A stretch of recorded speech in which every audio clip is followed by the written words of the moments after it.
Hello and welcome to Birth Time, the podcast. Following the success of our world-renowned and international award-winning film, Birth Time, the documentary, we are coming back together to explore a wide variety of topics around pregnancy, birth, and postpartum. As a way of exploring topics in great depth, we will be covering one topic over several episodes, bringing you up-to-date evidence-based information from academics, practitioners, and birth workers, as well as stories and lived experiences from birthing women and people and their families. We will also have interludes with people we interviewed in Birth Time the documentary, finding out where life has taken them since the creation of the film. Join your hosts, homebirth midwife Jo Hunter, doula and birth photographer Jerusha Sutton, and occasionally producer and shamanic practitioner Zoe Naylor, as we delve deep into the world of growing and birthing babies. Hello there and welcome back to Birth Time, the podcast. This is episode 5 in our series, Who Defines Risk? I'm here with my co-host, Jo Hunter. Evening, Jojo. Good evening, darling. We just wanted to hop on together before we jump into this next episode to give you all an update. Now, we started this series 5 episodes ago to cover the unfolding issue that the government was proposing about insurance, the insurance issues for privately practicing midwives. Now, we were expecting this to be an unfolding issue for a long period of time. But since our last episode with Mia 2 weeks ago, there have been 2 very big developments. And so we thought we'd come on with a little prelude for you before we jump into this episode, which was recorded the day before we got this big news. So without this in our sights. So Jojo, tell us what's going on. What's happened? Yeah, so, firstly, I guess this is probably the quickest turnaround in any campaign that I've ever been involved in. It's been pretty amazing, and I feel like, the consumer organisations have done such an amazing job of really putting pressure on the government, and also the campaign has been such that it's been very easy for women to engage with it and families and people to engage with it. The way in which they had all of the campaign parts, in terms of women being able to write or people being able to write to their local MP. It was just a very easy, they did such a good job of setting that up. So that kudos to Homebirth Australia and all the groups that have been working with them. And then I guess the other thing is that the College of Midwives and the union and the Nursing and Midwifery Board have also been on the same page. So the government really did have to listen. So not only has the requirement for a collaborative arrangement been removed, which basically means women no longer need to get a doctor referral to receive care from a privately practicing midwife. They can now self-refer. Which is a massive one because so many women have had so much trouble having to shop around GPs just to get a piece of paper to refer them to a private midwife. It's been a ridiculous situation for a very long time, hasn't it? Absolutely. And it also means that, we couldn't give care to women in early pregnancy unless they had a GP referral because we weren't able to do it without the referral. So now, a doctor referral or a collaborative agreement. So now this means that, women from 6 weeks pregnant can actually receive care. We can refer for bloods and pathology and ultrasounds and stuff in very early pregnancy now, whereas we couldn't really do that before without a referral from a doctor. So it's really opened up midwives to work to their full scope of practice, which is amazing. The way and takes doctors out of being the gatekeepers of women's choices in who their care providers are in their pregnancies. Yeah. And so the other thing, the very exciting news is that the low risk definition has been removed from the Professional Indemnity proposal. So the department invited state and territory chief nursing and midwifery officers, as well as 15 other stakeholder organisations to submit responses to the consultation process. They received 227 responses from consumers and midwives and obstetricians. And highlighted within those submissions were the concerns about the low risk definition and what that meant, which is what this whole series has been about. Also, the exclusion of midwives being able to continue their role in care after they've referred or transferred was another concern that was risen within those consultations, and also the need for culturally safe care for Aboriginal and Torres Strait Islander women. They were the three Amazing. big issues that everybody pretty much that was consulted on agreed on. So an alternative solution was submitted by the stakeholder groups, and that was to utilise the current regulation framework, which is what we've all been talking about. We all follow the safety and quality guidelines for privately practicing midwives. We all have the College of Midwives guidelines for referral and consultation, and they've been working very well for the last 15 years. So basically, the idea is that we're still going to continue to utilise that framework, and the government has approved it.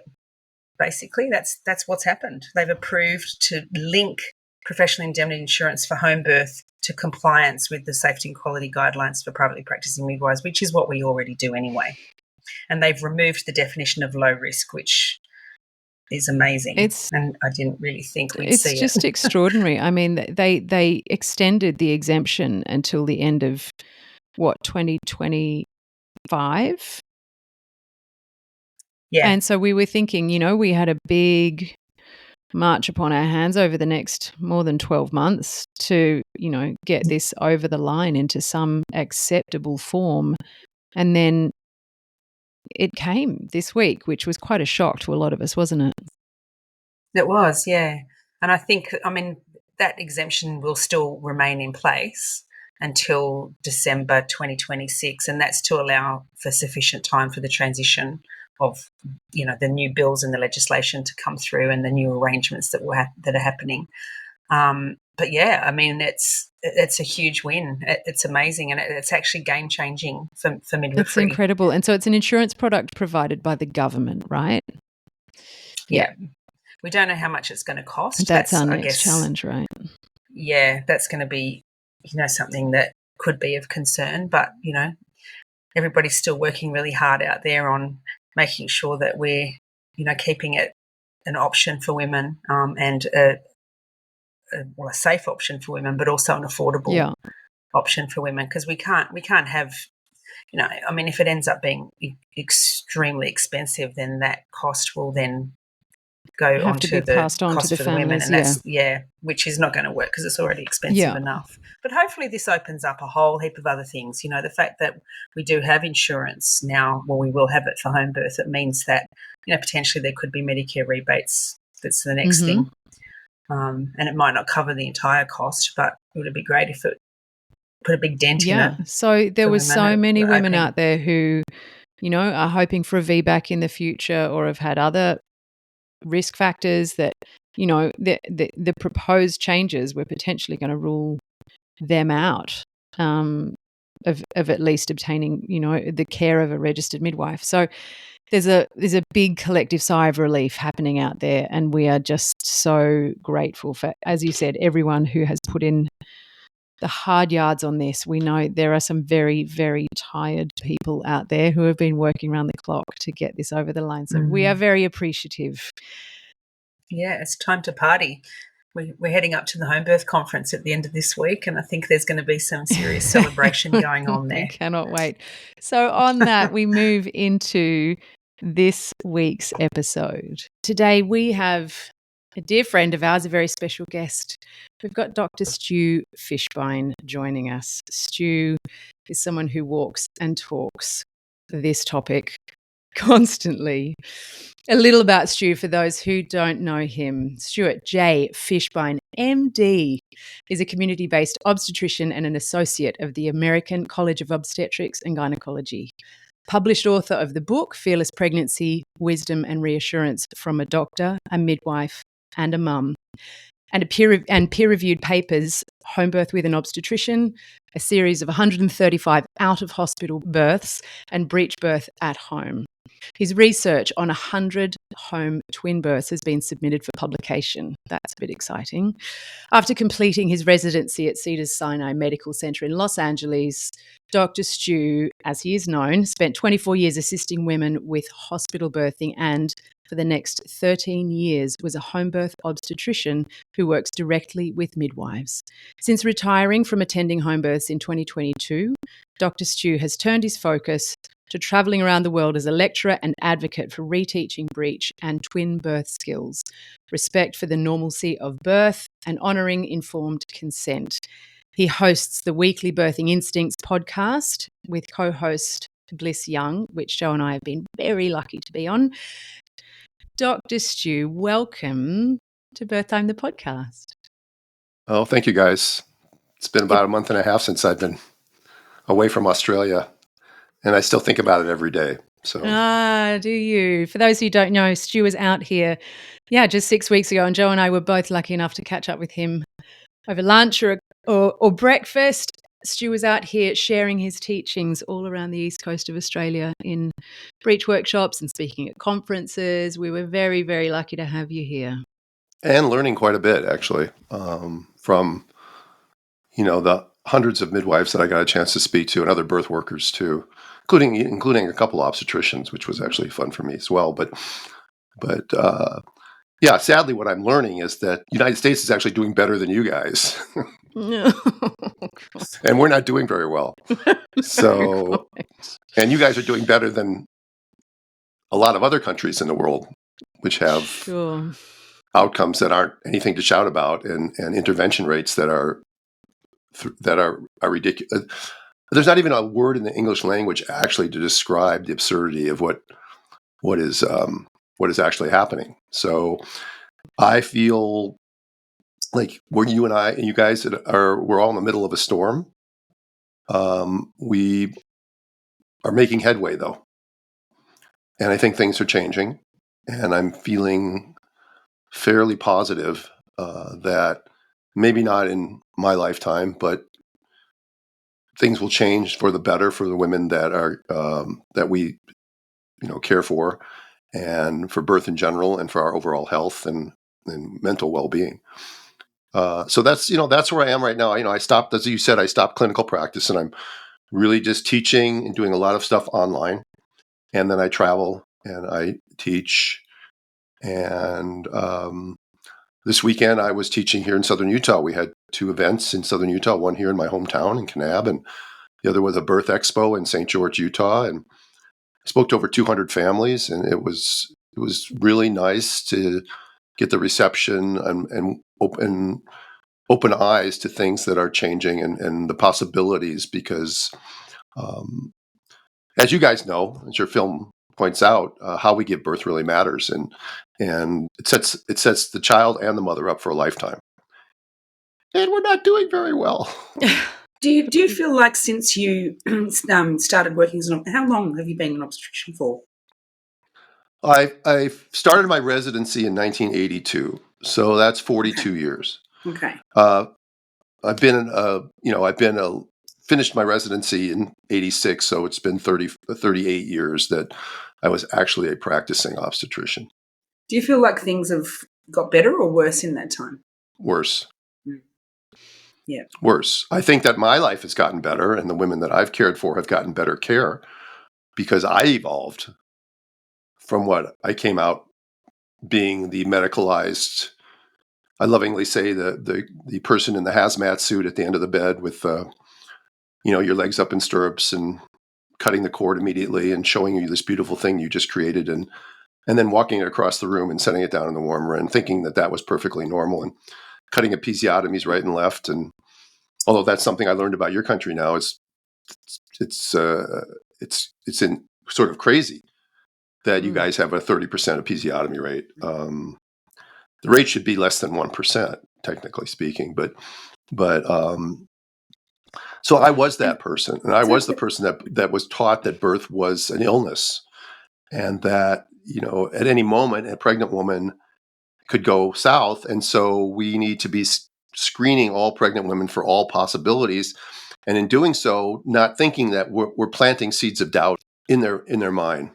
It's such a huge indoctrination to be going, to becoming an obstetrician in a very high medicalized system, which is, every obstetrician becomes an obstetrician in that system.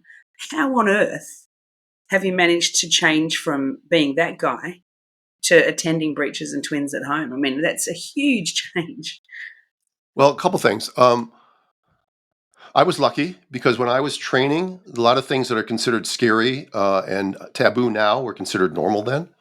So I had developed the skills that I go around and teach, breech, twin skills, forceps, those sorts of things, which they don't do anymore. Two, I think a lot of it has to do with the kind of person you are. And, that has to do with how you're raised and your intellectual curiosity and your obtuseness and your whether or not you are a challenging person or whether you're a type A, type B type person. So that sort of is innate. And then I sort of had the good fortune, which most doctors don't have anymore, of always being in solo practice. You don't see that anymore. So I never had a master. Yes, I had to get privileges at the hospital. Yes, I had to get licensed by the medical board, but I didn't have an employer. I didn't have a boss. I didn't have partners telling me that I know you want to let somebody go to 42 weeks, but we don't do that here. So, all those things came together to have me challenge the status quo and say, listen, I know that this is the way we do things. Oh, and then the other thing that happened, of course, was that midwives came into my life. Because, and I tell this story all the time, is that when I first finished my residency, you didn't get a job and get a salary and work a shift. You built your practice from scratch. And so you covered other doctors when they were on vacation. You assisted them in surgery. You covered emergency rooms. You worked at free clinics to try to build a client base. That's how you built your practice. And one of the things that happened to me was I was approached by some of the local midwives in Southern California and asked to take their home birth transports. And I said, of course. But, you guys know this story, but I didn't say, of course, because I was enthusiastic about home birth or midwives. I probably thought it was stupid, and I probably didn't know much about midwives. I said yes because it was an opportunity to make revenue for me. Yeah. But it was fortuitous because I was open-minded enough and again, free of masters enough that when they started teaching me and telling me things that it just tended to make more sense than some of the things that I was doing. Like, why am I doing a vaginal exam every 2 hours? Why am I dressed completely in a sterile procedure? Why does a baby need to go to the warmer? Why does every woman need to get an IV and get in bed and be monitored when she shows up at the hospital? These are things that we were just taken for granted that that's what you do. But none of those things are done for the benefit of the woman or the mother in most cases. They're done for the benefit of the system. And, until someone points it out to you, and if you have to be open enough to be receptive to it, you'll never change. And most obstetricians now are just more sheep than shepherd, and they're not going to look outside the box. And they don't really, because of the system, the way it's designed perfectly for the people that run the system. Because the long-term consequences of what a doctor does, they never know anymore. Because there's no continuity of care. And they don't see women, do they? Right. Like in your film, the outcomes when you talked about, I forgot what it was called, but where you have the midwives do caseloads. I think it's caseloads or something. Wasn't that you talked about in your film? Yeah. Continuity. Where a midwife, she sacrifices a bit of her lifestyle to do what most midwives in this country still do, which is cover all their own clients. Yeah. And they're on call for all their own clients. And so there's continuity of care, and the outcomes just in every aspect are better. They're more satisfying for the mother, and they're certainly more satisfying for the practitioner. Yeah. And then if something happens afterwards, the practitioner will know about it. Well, also, Stu, as we learned when we were making our film with the obstetricians we spoke to, they all consistently said that in obstetric training, you never see a normal birth. You never, ever are exposed. The obstetricians in training here are never exposed to a normal physiological birth where they sit back and just see it unfold. It just literally never happens. And that was a consistent message from all of the obstetricians we spoke to.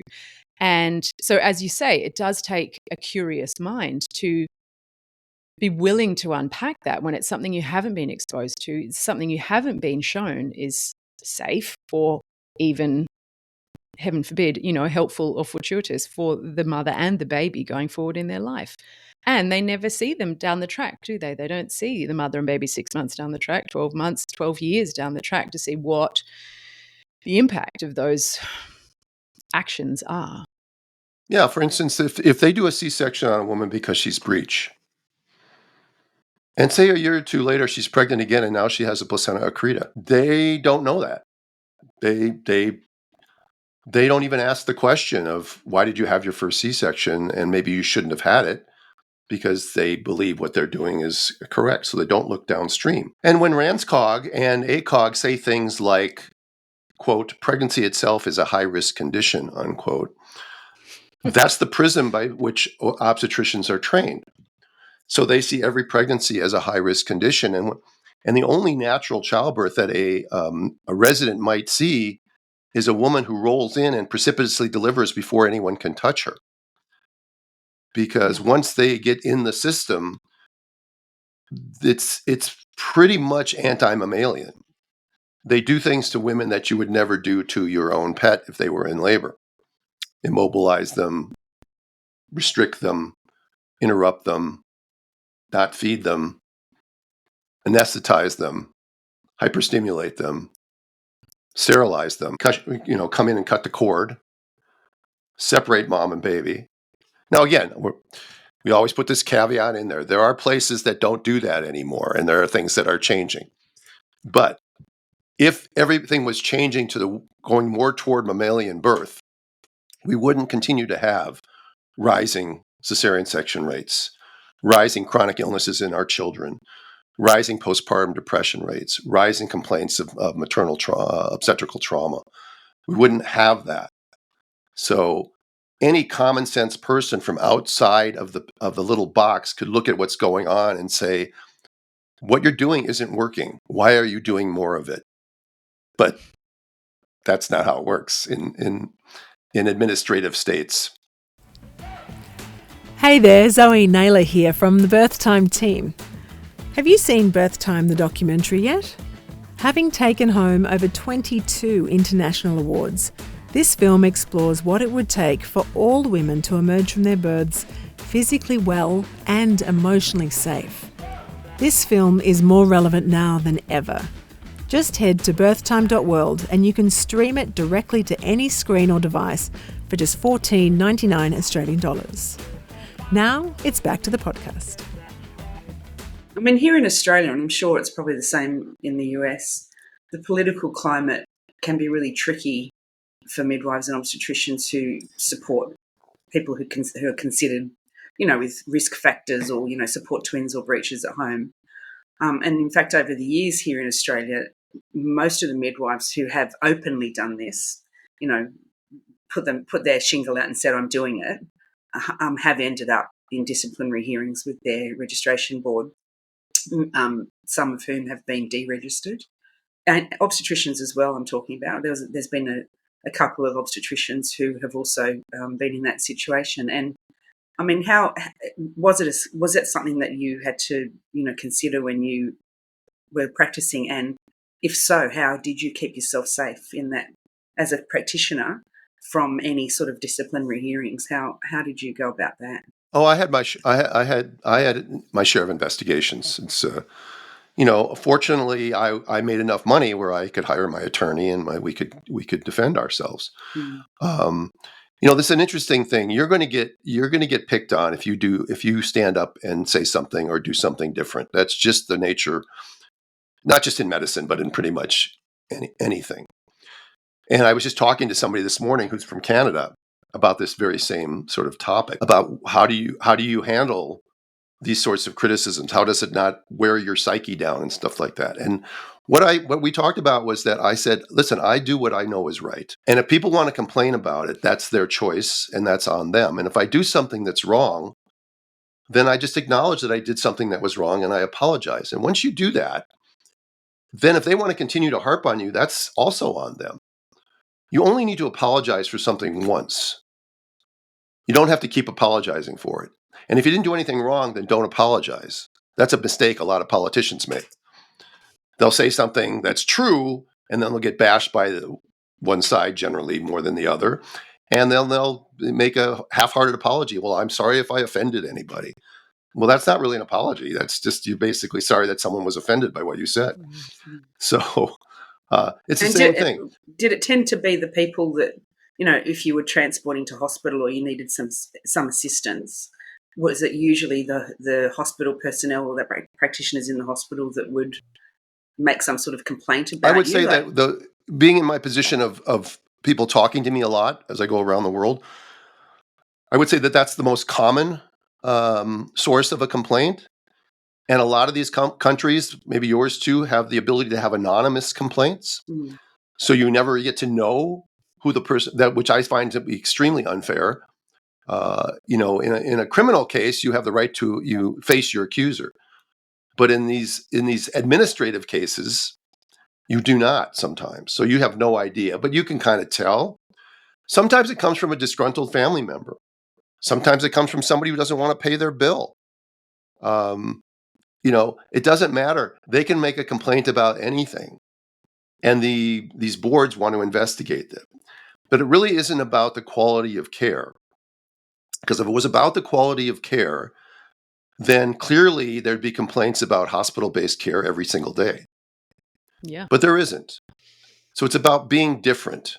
It's about doing something that the power structure doesn't like, that affects them. That's why when you mentioned earlier that, it's the legislative system that does it. What does the legislative system have to do with a woman and her choices? Why are they involved at all? Short of criminal behavior, where the regulatory state should get the hell out of this business. I mean, if you're talking about abortion rights, everybody's ferociously saying, keep your hands off my body. When it comes to whether you're mandated vaccines or when you're pregnant, then your body doesn't belong to you. It's so obviously hypocritical, and yet they don't have any self-awareness. They just don't. If their outcomes, again, it always gets back to outcomes. If they were having great outcomes with their 40% C-section rate, you could say, oh, okay, that's a trade-off.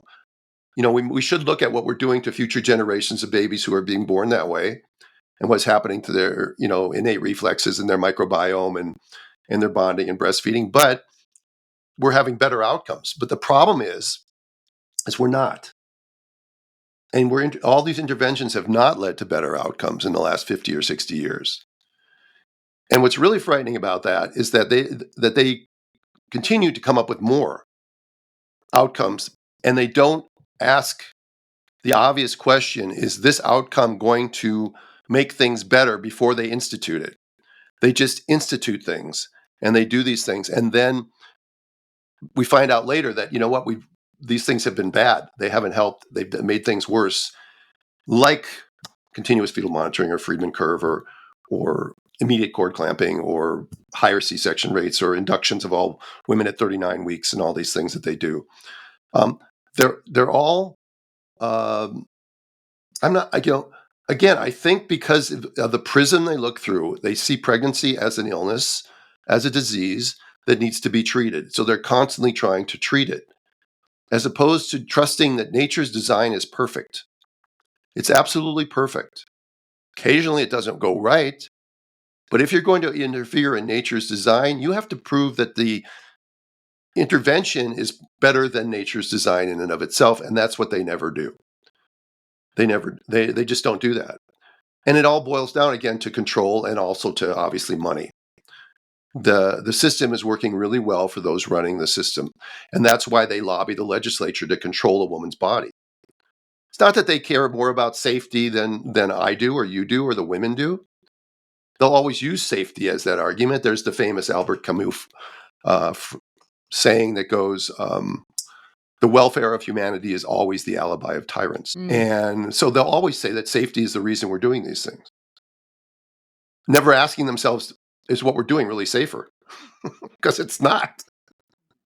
And we're over here feeling like we need to prove that physiology is safe and that we don't need all of those interventions, where they're not proving that the interventions are making things any safer at all. It's a simple thing about what they consider to be risky and not risky, and then their solution for it. For instance, a classic example is the vitamin K issue. Vitamin K deficiency bleeding, which, by the way, used to be called hemorrhagic disease of the newborn.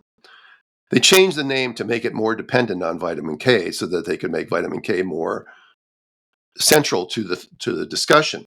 But the incidence of this serious problem, when it does happen, it's quite serious, is about between 1 in 10 and 1 in 16,000 births. So what's the solution in the medicalized, monetarily incentivized system? Is to give all women a shot of vitamin K to prevent something that, hopefully prevent something that might occur 1 in every 16,000 births. But if it's only 1 in every 16,000, that means 15,999 babies don't have it. And maybe that's what nature intended.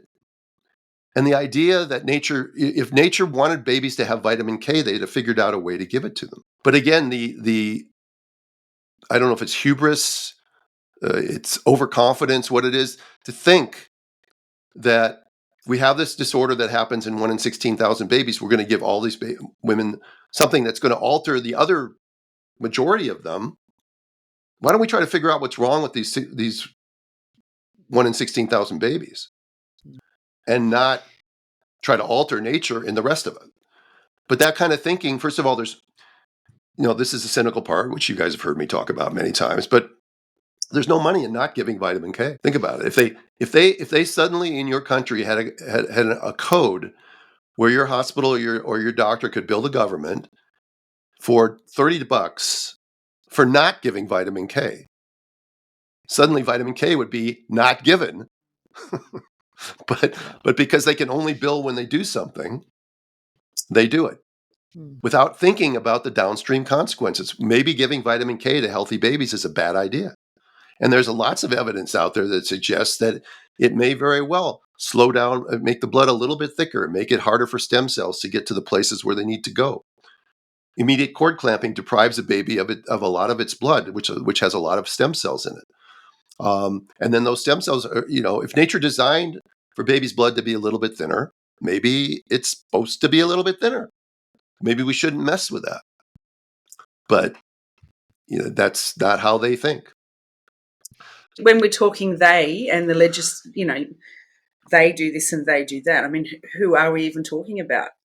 Is it the government? Is it doctors? Is it the insurance companies? I mean, right now in Australia, as you know, home birth midwives don't have intrapartum insurance, and we've been given an exemption since 2009 from needing to have it.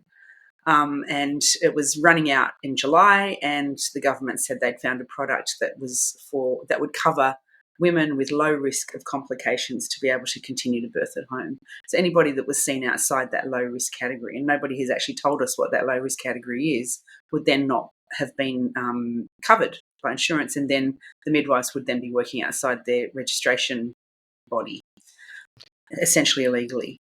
So what's happened now in the last week is the government has extended the exemption. So we now have another 18 months, which has been going on since 2009, with the idea that there'll be appropriate consultation with the key stakeholders, i.e. women and midwives. Because, God forbid they didn't actually talk to any of us about it when they came up with this product, and hallelujah, now they realise it's important. But all of that led to this series about who defines risk, because whose risk is it anyway? Is it the government's risk? Is it the insurance company's risk? Should they even be having a say in what goes on? Is it the, RANZCOG, the Royal College of Australian and Gynaecologists, obstetricians' risk? Is it the College of Midwives' risk? Is it the woman's risk? Is it her family's risk? How do we define it, and who should be defining it? Me. Stu for president. All right, here goes. First of all, the idea that you need insurance is something that we all sort of just think is necessary. But where did that come from? That's a modern day thing. All right. Up until 50, 60 years ago, I don't think there was such a thing as malpractice insurance. And things were a lot better. So all these things that have come into place now they've become commonplace, and no one stops to think. It's like Thomas Paine, one of our founding wise people, said, "The long habit of not thinking something wrong gives it the superficial appearance of being right." And so we automatically think, well, insurance should dictate whether or not you can do this or that and the other thing. So why? Why? If a woman wants to hire a contract with you as a practitioner, then there's an assumed risk on both sides. And if people want to buy insurance, that's fine. But to mandate insurance as a condition of practice probably was lobbied in place by insurance companies and trial lawyers. Because remember, your representatives, as much as they might be nice people, don't know anything except what they know. If one of them was a businessman, he knows business. And if one of them was a construction worker, he knows business. If one was a lawyer, they know lawyering. All right. But they don't know topics they don't know. So who do they go to? They go to lobbyists. And what are lobbyists doing? Lobbyists are trying to influence them to do something that benefits the company they're lobbying for or the organization they're lobbying for. So when it comes to birth, who do they go to? They go to RANSCOG. Because RANSCOG's got a name of authority. Like here it's the ACOG or the American Medical Association. Do they really represent doctors? Do they really represent the best interest of the women or the other patients they're supposed to be taking care of? No. They're an industrial lobby. They pay themselves big salaries, and they often get very political in their agenda. What does politics have to do with taking care of women? Stay out of it, but they don't. They take stances on things where maybe half or more of their members don't agree with them. So stay away. But they do it anyway because they're getting paid to do that. They're getting money from lobbyists. ACOG, RANSCOG gets money from big pharma. They get money from big hospital, big insurance. I don't know about hospitals in your country. I don't know how that works. But in my, in the private sector, they're getting big money to say things and put out guidelines that they themselves admit are not based on any science. They freely admit that 67% of their guidelines they put out are based on what's called consensus opinion. And what kind of opinion do you think you're going to get from 5 or 6 maternal fetal medicine guys sitting in a room? I mean, again, I'm making a picture for people. When everybody agrees with something, then that's not what consensus means.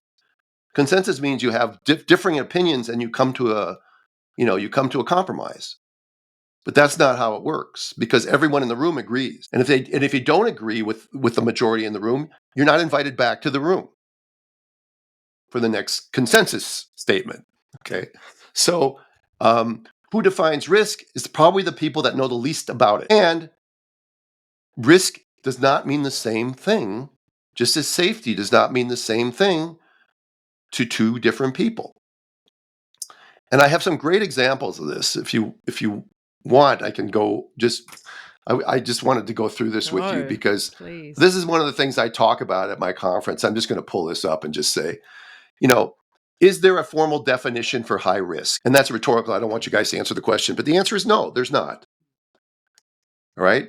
So what does high risk mean? Well, what I've come to believe is that you're labeled high risk when the doctor or the medical system you're in becomes uncomfortable. Then you're labeled high risk. And is it high risk to label a woman high risk? And the answer is yes, it is.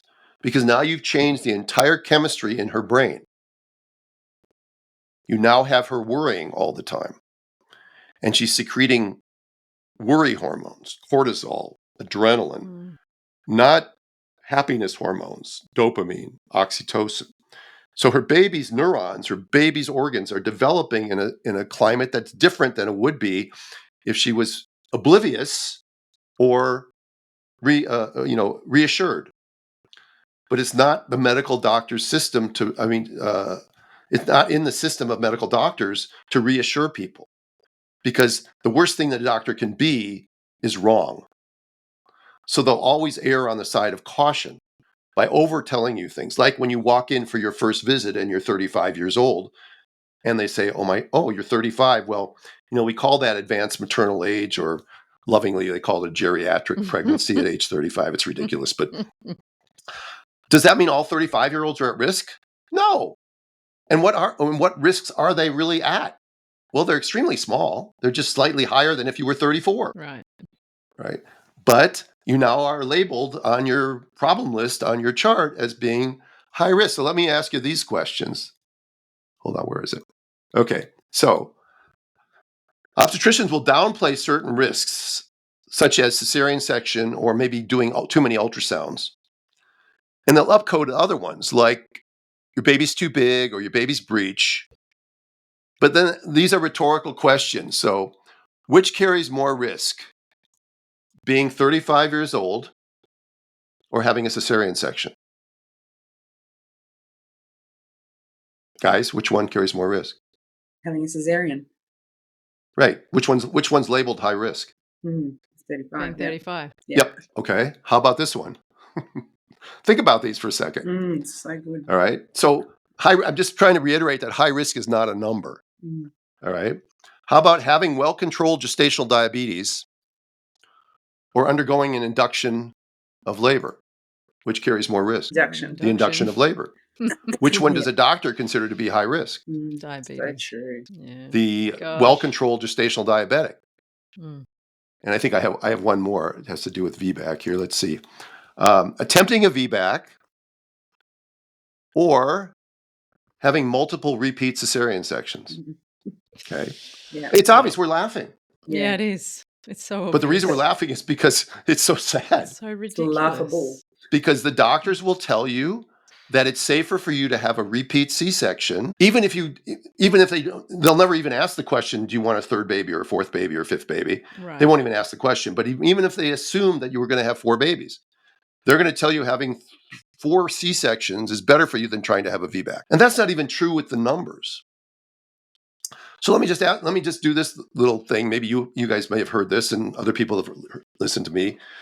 Again, I talk a lot, so sometimes I feel like a politician who's giving the same stump speech all the time, and I don't really want to do that. But everyone needs to hear it. Keep going. Okay, so let's talk about VBAC, for instance. What is the risk to a woman and a baby who's for a woman who's had one single low transverse cesarean section? And the risk is always described as uterine rupture. Rupture is a terrible word. It conjures up the image of a tire sort of blowing out on the highway. But that's generally not what happens. Usually what happens is the scar begins to separate. And only in rare cases does it actually cause a traumatic injury. So scar separation occurs in about 1 out of every 200 to 333 VBAC trials, or trials of labor, right? Let's take the higher number, 1 in 200. And of those 1 in 200, how many of those babies will be seriously injured? And by serious, I mean seriously injured or dead, all right, which is obviously a tragedy. And if you look at the literature, it's somewhere between 5 and 16% of those. So let's take the higher number, that's 16%. 16% is about 1 in 6 to 1 in 7. Let's just say 1 in 6. So the actual risk to any woman who wants to try a VBAC after a single low transverse cesarean section is 1 in 6 times 1 in 200, or 1 in 1,200. That's the risk. That's considered high risk. That's the same risk of a woman who's 24 and a half years old of having a Down syndrome baby. Would you tell a 24 and a half year old that she's at high risk for a Down syndrome baby? Wow. No. It's greater than the risk of a 40-year-old male who doesn't drink or smoke, who has a blood pressure of 120 over 75, who has a cholesterol of 200 and HDL cholesterol of 50. Basically, a normal 40-year-old male has a 1 in 100 risk of having a stroke or a heart attack in the next 10 years. Would you tell that 40-year-old male who's perfectly healthy and has a great lifestyle that he's 12 times more likely to have a serious adverse event than a woman undergoing a VBAC? No. Yet, that's the number. So clearly, it's not a number that dictates what a doctor calls high risk. So ultimately, it gets down to what I've summarized here. And I said, Just maybe to many of my medically leaning colleagues, high risk is simply the unpredictability of nature's risk.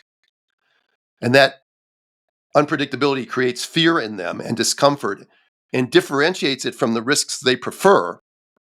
They often instigate, like we talked about, the C-section or the induction, and which they find acceptable. And it's not really an actual number.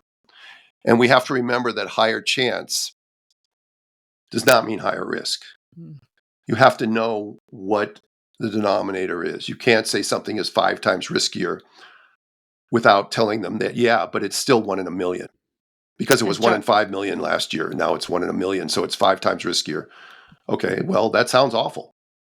But that's deceptive. Yeah, it's all the way. That's called coercion. Yeah. It's called skewing your counseling. It's something that should never be allowed, and yet it goes on every single day in every doctor's office, in every hospital, when doctors are giving what's supposedly called information so that the woman can make informed consent. Informed consent is one of those things that people have misconstrued. Informed consent is not given by a doctor. Doctors don't. I say, I'm going to go consent that woman. No, you're not. You're going to go and give that woman information. You're probably going to skew it, so she'll choose what you want her to choose. But then that's a sort of a euphemism for coercion. Right. Here, go consent that woman. No, go give that woman information, and then she will either give you consent or not. And if she doesn't, we're supposed to honor that. But that doesn't happen either, because the system is too uncomfortable with women choosing something that's outside of their policy or their protocol. And so they will then start to use language that will force women to fawn. They'll make them feel like there's something wrong with them, that they don't love their baby. Just bring the next person in to ask the same question. They just keep bringing different people in, trying to get the answer that is wanted. Yeah, they beat them down. Yeah. Well, that's the thing. It takes such a strong person to stand up against that and to have conviction of their intuition and whatever research they've done to stand up against, these so-called authorities or, power figures that we have enlisted for our care. I want to ask the question, what does a woman do? There's going to be women who are listening to this going, oh God, this is me. This is what they're doing. I walk into my appointments and this is exactly what's happening to me. What do I do now? What do they do? Or even worse, Jerusha, is that they'll say that's what happened to me. Right. And they'll realize it after they've had their second or third baby and they've had 3 C-sections and they realize they didn't really need any of them. Yeah. And then they try to find somebody to help them have a vaginal delivery with their 3rd or 4th baby. And then, of course, the hospital will say it's too risky. Yeah, exactly. It's what do they do? Okay, so I'm going to be working on something next year. I don't know if I'll get it off the ground or not. But what I'd like to do is I'd like to start a curriculum to teach in 10th grade health class about birth. I'd like to get to young girls and boys before they get indoctrinated into this fear-based bullshit. And maybe I think there's a semester of health, and I think it's like 40 minutes a day. I think classes are really short because high school kids, like everyone else, have a very short attention span. But if you could get in there for like 4 days out of a semester, 5 days out of a semester, 1 week, and put together a curriculum, I'm going to try to find a teacher here in the United States who's willing to teach that in her class and put together a thing and just see if I can get one class to do it and take it from there. Because I think you have to start before the seeds of fear and doubt are planted. Because once those things are planted, it's very difficult to get them out of your head. Psychology doesn't allow it. Once you've heard something scary, it's almost impossible to get rid of it. Yeah. So that's one. 2 is when a woman is, seeing her gynecologist when she's 24 years old and she's going in for her annual checkup, which of course she doesn't need, and that's another podcast for another time. Taking birth control pills, which aren't good for her, but she'll be told they are. They're perfectly safe, and they'll save you from having periods, and you won't get pregnant, and all those good things it's doing for you. And that is really what's called confirmation bias, and just cherry picking your data to get people to do what you want them to do. But don't just go to that person when you're pregnant because they've been doing your pap smear for 10 years. Unnecessarily, by the way. Again. Don't, ask questions early on to find out whether this is a person that seems reasonable to you. Do they give you the time of day? Do they look you in the eye when they're talking to you? Do they seem like they're rushed? You can ask them very simple questions like, how do you feel about a woman going past her due date? What happens if my baby's breech? If I'm in labor and you're my doctor, will you be there? Simple questions. Yeah. What do you feel about diabetes screening? Could I do it a different way? Do I have to drink the sweet stuff? I mean, we have a whole list that we're going to put on our Patreon page of these sorts of things, along with some of the other documents we have about Group B strep and about what's the other one, vitamin K, and about what to do when you're being bullied at the hospital. We already have that on there. It's like a primer for patients under hospital tyranny. And things that you can do, like ask for an ethics consult if you feel like you're being bullied, just to pause everything. Amazing. Because that sort of stuff. Okay. So women need to do this. They need to put the demands on the obstetric profession, and if they put enough demands on the obstetric profession, it will either fold completely or it will morph. It'll change. Right? It has to change. And that's what I'm hoping. That's the only way to do it. Because you're not going to get we need hospitals. This is the problem. This is the real problem, is that we need hospitals for maybe 10 or 15% of women. But if we take the other 85% and we say we're going to do them in birth centers and homes and things like that, which would probably have better results, almost for sure, the hospitals will go belly up. They'll close their labor and delivery departments. And then when we need them, they won't be there. One of the ways that you can support the birth time movement is to invest in some birth time merchandise. Getting the merch out there helps build brand awareness and encourages people to watch the film. It also kickstarts much needed conversations within our communities. We have a bag, a book, keep cup, and organic and sustainably sourced hoodies and t-shirts. Head to birthtime.world to find out more. We already have maternity care deserts in our country, and you probably have them in your country. It's such a big space. Your country's got so much rural space that you have maternity care deserts. You do that thing where you take women from the bush and you bring them to Sydney or wherever you bring them. Yeah. I think I told you guys the story that when I, 1981, I did a rotation during my medical school in Bethel, Alaska. I was there for 6 weeks, and I learned even then that they took the women, the Inuit Indian women, natives, and 36 weeks they flew them all to Anchorage, and they lived in a dorm until they had their babies in a dorm, away from their families, away from their traditions, same sort of thing that went on, and that's still, obviously that's still going on. Happens in Northern Territory, same thing. Yeah. Right. And are we having better outcomes because we're doing that? And the answer is no. If you look at a country, this is a funny thing, but if you look at a country like South Africa or Brazil, where they have C-section rates above 70%, and tomorrow all maternity wards closed in those countries, would the outcomes be worse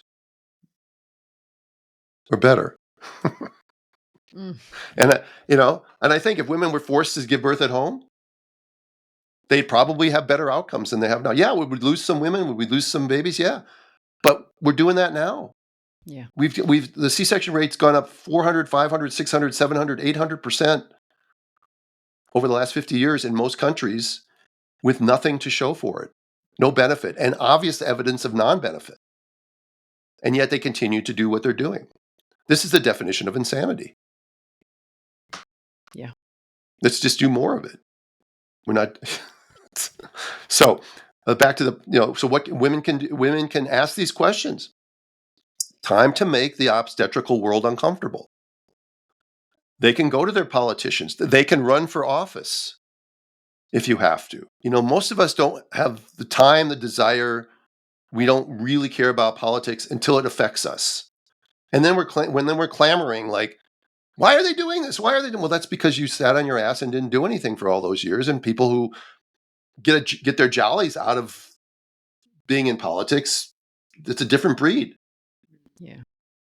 Of people that don't really care about the individual person. So the people that are making these decisions about,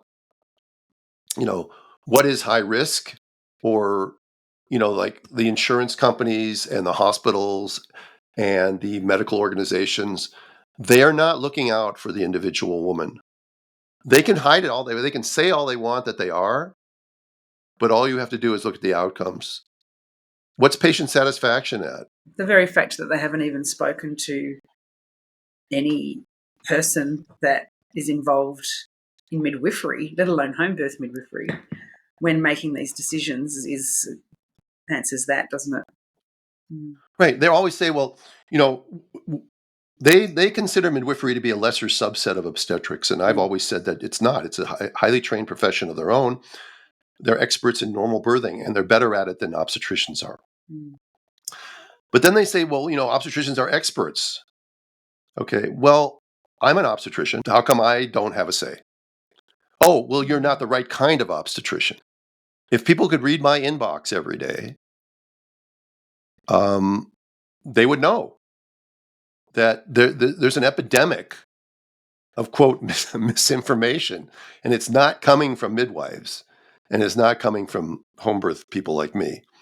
It's coming from the mainstream. The fact that MFMs and OBs and ACOG are all in on telling women that they need 6 vaccines while they're pregnant. By the way, this is a good screening question for your future OB. You could ask him, so how many vaccines do you recommend in pregnancy? And if he says 0, potentially he's your guy. If he says 1 or 2 or 6, run away. That person doesn't know anything. They don't. They know what they've been told and nothing else. They've never done a deep dive into it and looking.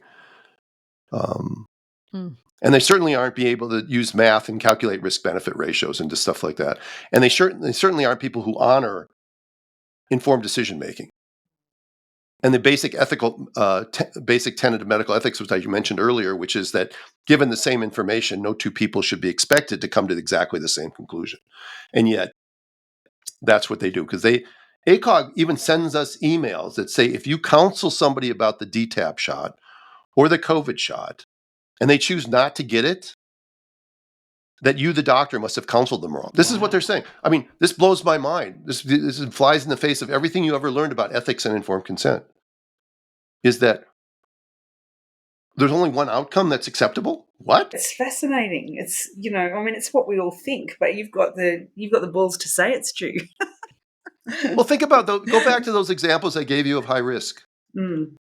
I mean, you're over 35 is a label of high risk. Inducing your labor is not. Yeah, very good way of looking at it, and then comparing it to your 40-year-old guy with good blood pressure. Yeah. Yeah, or the 24-and-a-half-year-old who has the same risk of Down syndrome as you do of having a terrible outcome from a VBAC.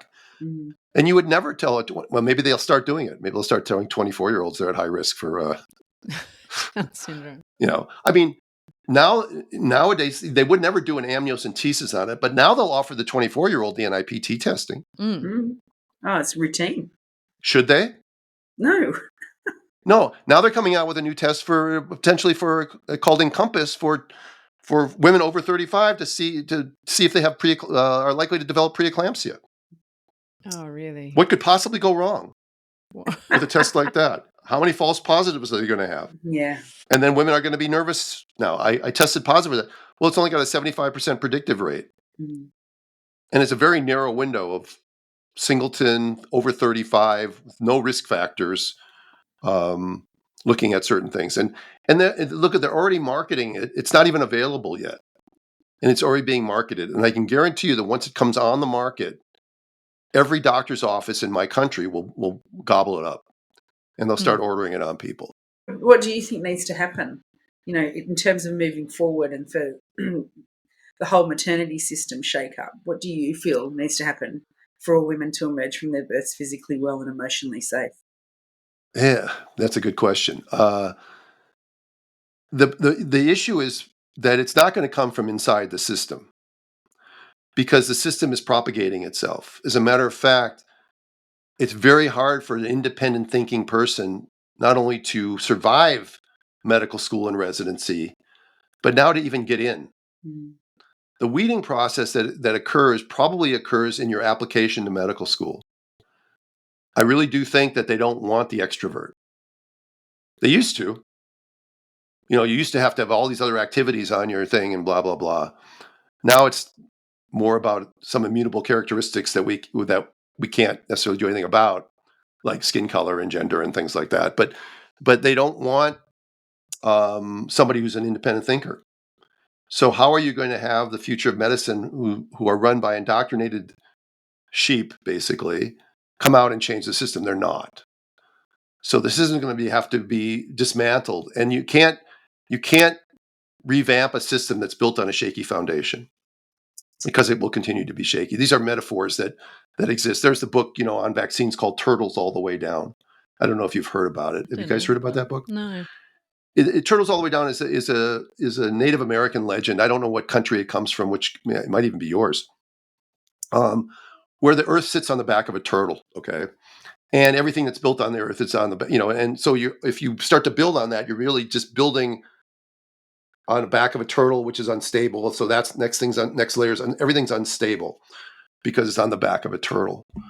And so what we have right now, I can see Jerusalem have that look.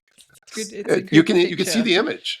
Yeah. So can it be fixed right now? Not unless there's a purge and a complete purge, and that's not going to happen. They're not going to purge themselves. They're just not going to do it. So an alternative needs to come into place, and it's going to be very hard because they're going to lobby against anything that comes in that's different. They'll make it very difficult for those things to get started. They'll apply their rules, like the very thing we first started talking about, that insurance. You need insurance to do that. And then they'll lobby to their friends, the insurance companies, not to offer insurance to these new places. So they won't be able to get going because they can't afford insurance, can't get insurance. And then your legislatures will say, well, if you can't get insurance, you can't open up that new business. So how does it happen? I don't know. I don't know. I think women just need to get the idea that the hospital is not the safest place to give birth for most people. And maybe starting with young kids and seeing home birthing, and maybe starting with high school kids, as I said, and getting them to learn about the normalcy of birth, and about maybe just having them see the idea of that human females are mammals. And here's the healthiest way for a mammal to give birth. You've got Sarah Buckley in your country who talks about quiet, safe, and unobserved. And you take those 3 words and you apply it to a hospital system, and it's not possible. And then they come out with a term like physiologic birth. But physiologic birth, like high risk, has no definition. It is, is that vaginal? Is that unmedicated? Right. Yeah. Is it unassisted? Is it free birthing? I mean, what does it really mean? What it really means is a woman following nature's design and trusting her basic instincts. And how can a woman trust her basic instincts if she's been undermined from the time that, from her own birth, when she was born? Yeah. My mother was given twilight sleep, and I was pulled out with forceps. Does that explain my personality? I don't know. Maybe. maybe I've been completely different if I had come out in my parents' living room. We're grateful you came out the way you did, Stu. Oh, we're not grateful for that birth, but we're grateful for the result. Well, but I didn't come out this way. That's the problem, is that it took me, when I came out of residency, as I said, I was that medicalized person doing all the things that I think now I laugh at myself for doing. I'm not mad. I don't feel shame for doing them. I know I can think of women that I did C-sections on, or that I did things to or I did vaginal exams on, and that, if I could apologize to them all, I would. But I apologize for doing only what I knew and what I was taught. I mean, now I feel bad about it, but I didn't do anything wrong because that's all I was taught. What's wrong now is for doctors who are still doing it, who don't bother to look deeper. And most doctors don't change. If they're taught something in medical school or residency, and then they go to work for a corporation that has their guidelines and their policies, they're not going to even look outside of that because it's too painful for them.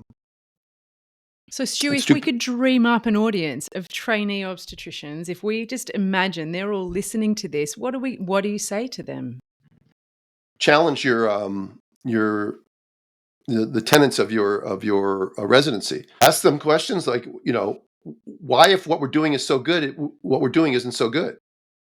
How did we go from what's their explanation that we went from a 6% C-section rate to a 40% C-section rate? Why do we have these trauma hearings going on, and what are we doing about it? Why do you still follow Friedman's curve? And why didn't you teach me how to do a breech delivery? Why don't you have Breech Without Borders or Dr. Stu and Reteach Breech come in to our residency and give us a in-service once a year? Why don't you do that? That's what I would tell young people wanting to go to medical school now. Yeah. And of course, if they say that before they get in, they probably won't get in. Seriously, they won't get in. Yeah. So, but you need to challenge the orthodoxy. If the medical system that you guys are supporting is so good, how come it's not so good? Or do you think that what we're doing now is good? Do you think that we have over 50% of children with some chronic autoimmune disorder or chronic disease is okay? If you're happy with that because you are making customers for life, then okay, that's fine, but that's evil. And I'm not fine with that. And why would I want to be involved in a profession that thinks like that? So I don't think they think that they're doing things that are wrong, because that to me is unthinkable. So they just have to have this cognitive dissonance that what they're doing is right. But then you have to ask them, so how did we get to a 40% C-section rate? Do you really think 30% of women's bottoms need to be cut? Is a VBAC success rate in the state of Victoria of 13%? I mean, just a random chance would be better than that. Yeah. I mean, I saw those numbers when I was there, and they came up on the slides, and I spoke about them. Yeah. Little Bundle of Birth, I think, put them on her. I think that she put them on her Instagram thing, and I could not believe some of the things they were talking about. Only 43% of women in the state of Victoria in 2023 went into spontaneous labor. Mm-hmm. 57% either had a repeat C-section scheduled or were induced. Yeah. That's insane. How many kangaroos are induced? I mean, how many? I don't even know how. Actually, that's a bad analogy because I don't know how kangaroos give birth. But how many cows are induced? How many dogs are induced? Right. Other than French bulldogs? I mean, how? Yeah. Yeah.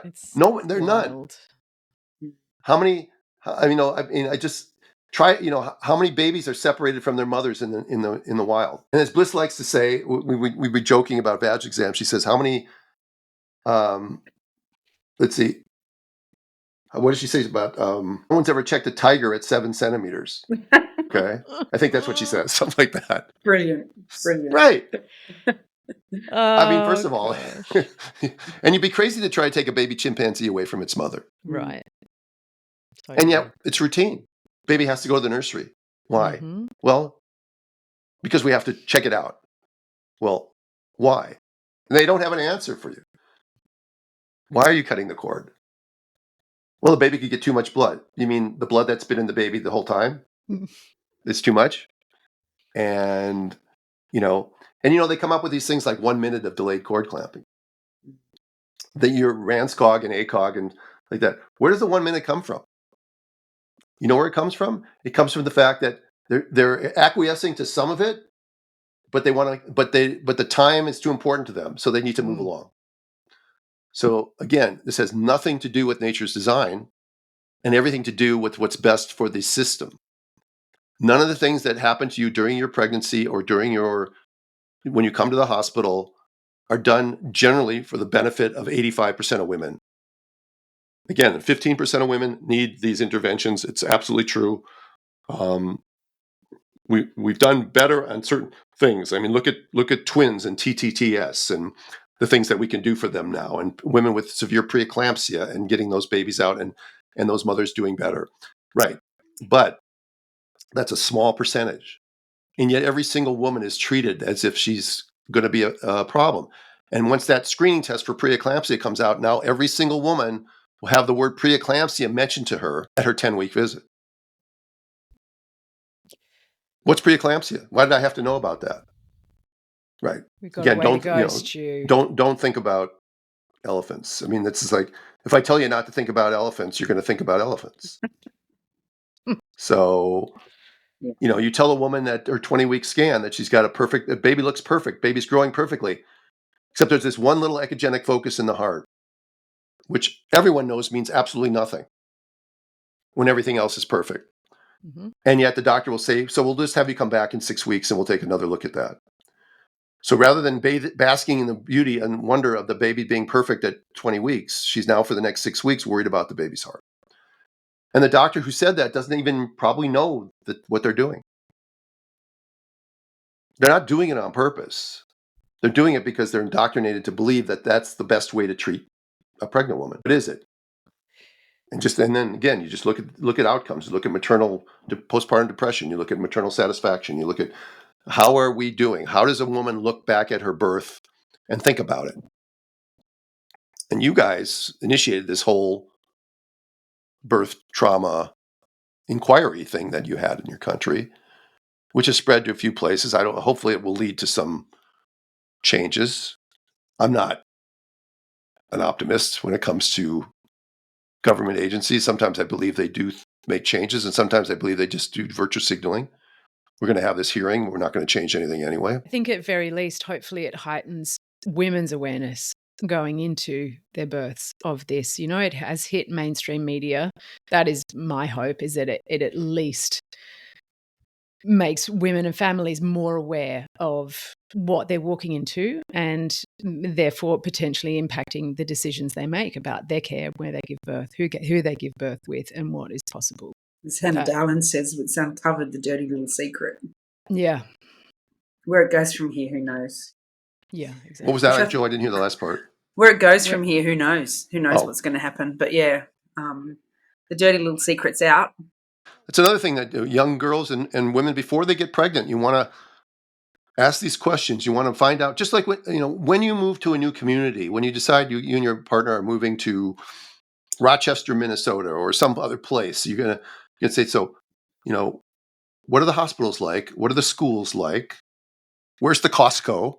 If you have Costco, I don't know if you have Costco in Australia, but it's the big box store. Yeah. Where are the parks? How many independent midwives are there? Just check out your community that you live in, even if you're not moving. Check it out before you get pregnant. Don't wait till you're 36 weeks and your doctor starts to give you the bait and switch before you know what your options are. Because your doctor will give you the bait and switch because it's all they know. All they care about really is having that baby out, and how that baby gets in the bassinet, and what happens to that baby in the future, and what happens to you and your future babies is not really the concern of the system. It may be the concern of an individual nurse or doctor. They may be very good people, but they don't really, like we said earlier, they don't really know what's going to happen to you down the future. They don't really care, because they're more worried about their liability, about getting the job done, moving on to the next task. They're